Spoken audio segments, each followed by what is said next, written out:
Human rights is, geez, that's a good question. Human rights. Well, that's a tough one. Wow.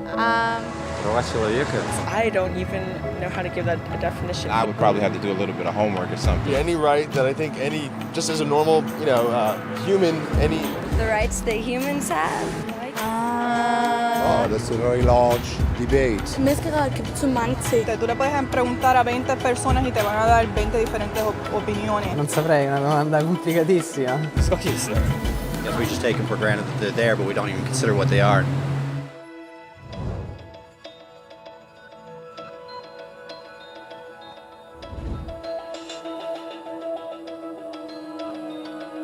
Los derechos humanos son los derechos que tienes simplemente por ser humano. Es la forma en que instintivamente esperas que se te trate y el trato que mereces como persona, como el derecho a vivir en libertad, hablar con franqueza y ser tratado con igualdad. Hay muchos tipos de derechos. La mayoría tienen que ver con cierto grupo. Pero los derechos humanos son los únicos que le corresponden absolutamente a todo el mundo en todas partes. Eso significa niños, gente mayor, pobres, jugadores de básquet, basureros, cantantes de rap, maestros, africanos, indios, albanos, cristianos, musulmanes, cabalistas, ateos, tu madre, tu padre, el vecino y tú. Todos tienen los mismos derechos humanos exactos. En otras palabras, son universales. Pero la cuestión sigue en pie. ¿Qué son? Name the human rights? What the human rights are? the right to live. Equality between all peoples. Right to religion, the right to... Is there supposed to be a list somewhere I should be aware of? De acuerdo con las Naciones Unidas, hay un total de 30 derechos humanos, que generalmente se agrupan y se llaman simplemente derechos humanos. Se enumeran en la Declaración Universal de los Derechos Humanos, que es el documento sobre el tema más aceptado en el mundo. Pero llevó mucho tiempo para que llegaran. Al principio no había derechos humanos. Si estabas con la gente adecuada, estabas a salvo. Si no, no lo estabas. Pero entonces Ciro el Grande decidió cambiar todo eso. Tras conquistar Babilonia, hizo algo completamente revolucionario. Anunció que todos los esclavos podían irse en libertad. También dijo que la gente era libre de elegir su religión, sin importar de qué grupo fueran parte. Documentaron sus palabras en una tablilla de arcilla, conocida como el cilindro de Ciro, y así sin más nacieron los derechos humanos. La idea se extendió rápidamente, hasta Grecia, la India y al final hasta Roma. Se dieron cuenta de que la gente seguía de forma natural ciertas leyes, incluso aunque no se les dijera que las siguieran. Llamaron a esto derecho natural, pero siguió siendo pisoteado por quienes se encontraban en el poder. No fue hasta 1000 años más tarde en Inglaterra donde finalmente hicieron que el rey estuviera de acuerdo en que nadie podía invalidar los derechos de la gente, ni siquiera un rey. Los derechos de la gente fueron finalmente reconocidos y estaban ahora a salvo de los que estaban en el poder. Hasta cierto punto. Todavía hizo falta que un grupo de rebeldes británicos declarara su independencia antes de que el rey entendiera que todos los hombres han sido creados iguales. Es decir, no es que a él le gustara la idea, sino que no pudo pararlos, y así nació América.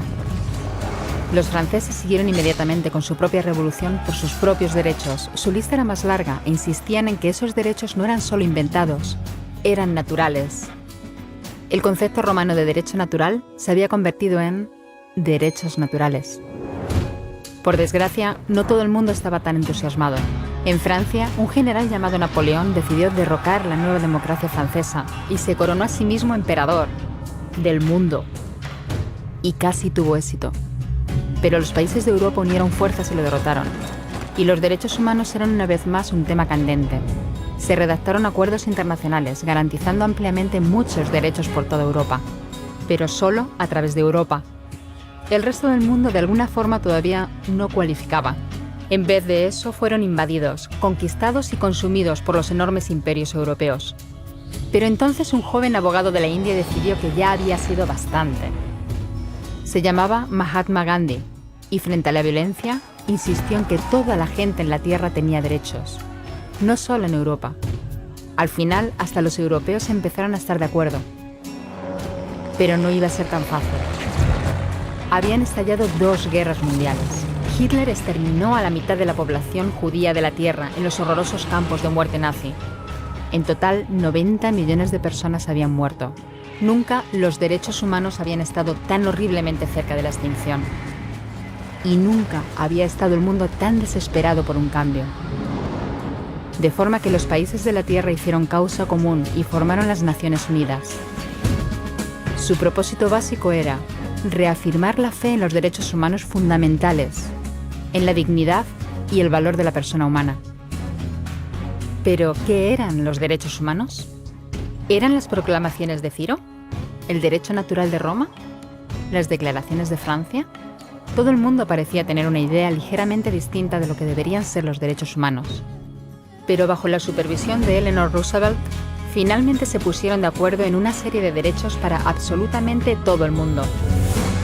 La Declaración Universal de Derechos Humanos.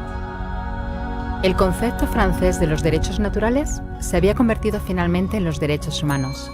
Así que, en resumen, al principio solo unos cuantos afortunados tenían derecho alguno, hasta que uno de ellos decidió, oye, otra gente también debería tener derechos, lo que fue estupendo, salvo que no todo el mundo estuvo de acuerdo. Y solo que llevó unos cuantos miles de años de lucha, declaraciones y más lucha hasta que finalmente todo el mundo estuvo de acuerdo en que los derechos humanos deberían ser para todos.